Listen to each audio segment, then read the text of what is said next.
ایک دفعہ کا ذکر ہے کہ ایک بطخ دریا کے کنارے رہتی تھی کیونکہ اس کا نر مر چکا تھا، وہ بیچاری ہمیشہ بیمار رہتی تھی۔ ایک دن اس کی طبیعت زیادہ خراب ہو گئی تو وہ ڈاکٹر کے پاس گئی۔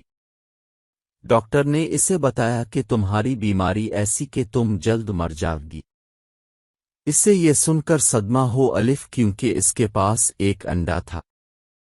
اسے ڈر لگا کہ اگر وہ مر گئی تو اس انڈے کا کیا ہوگا جس میں سے جلد ہی بچہ نکلنے والا تھا، اور پھر اس بچے کو کون سنبھالے گا؟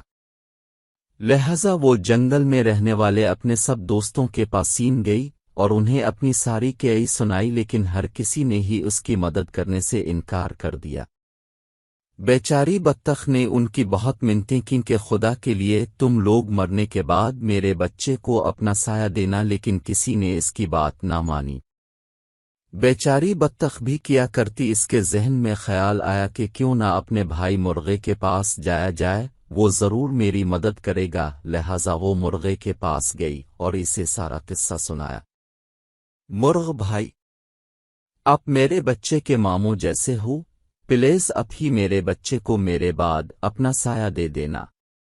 مرغا بولا، میں تمہارے بچے کو رکھ لیتا، مگر میری بیگم مرغی یہ بات نہیں مانے گئی، لہذا مجھے بہت افسوس سے کہنا پڑ رہا ہے کہ میں یہ کام نہیں کر سکتا، لہذا تم مجھے معاف کر دینا۔ بطخ دیر بڑی مایوس ہو کر اپنے گھر واپس آ گئی اور سوچنا شروع کر دیا کہ اب کیا جائے۔ اچانک اس کے ذہن میں ایک ترکیب آئی اور اس نے موقع ڈھونڈ کر یہ کام انجام دے دیا اور خود جا کر ایک درخت کے کنارے بیٹھ گئے۔ اس کے بعد بطخ کی طبیعت اور بگڑ گئی اور ایسی بگڑی کہ اسی موت ہو گئی۔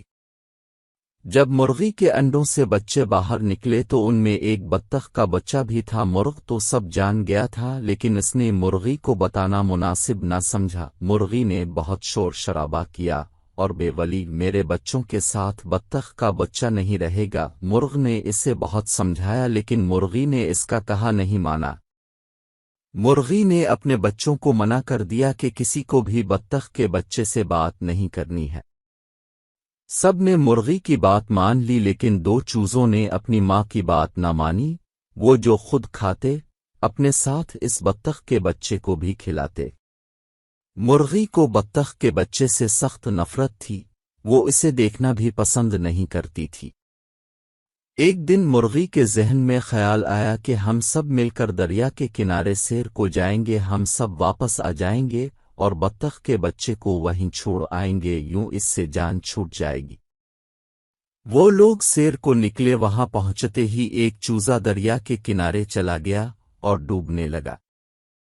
یہ دیکھ کر مرغی زور زور سے چیخنے چلانے لگی۔ چونکہ بطخ کے بچے کو تیرنا آتا تھا، لہذا الفا سین نے فورائے دریا میں تیرنا شروع کر دیا اور اس چوزے کو نکال کر باہر لے آیا۔ مرغی نے جب دیکھا تو اسے اپنے کیے پر بڑی شرمندگی ہوئی اور اس نے بطخ کے بچے سے معافی مانگ کر اسے اپنا بیٹا بنا لیا۔ اس طرح وہ سب ہنسی خوشی رہنے لگے۔ دیکھا بچوں، کیسے بطخ کے بچے نے مرغی کو بچایا اور کیسے اس کا بھلا ہوا۔ اسی لیے تو کہتے ہیں کہ کر بھلا سو ہو بھلا۔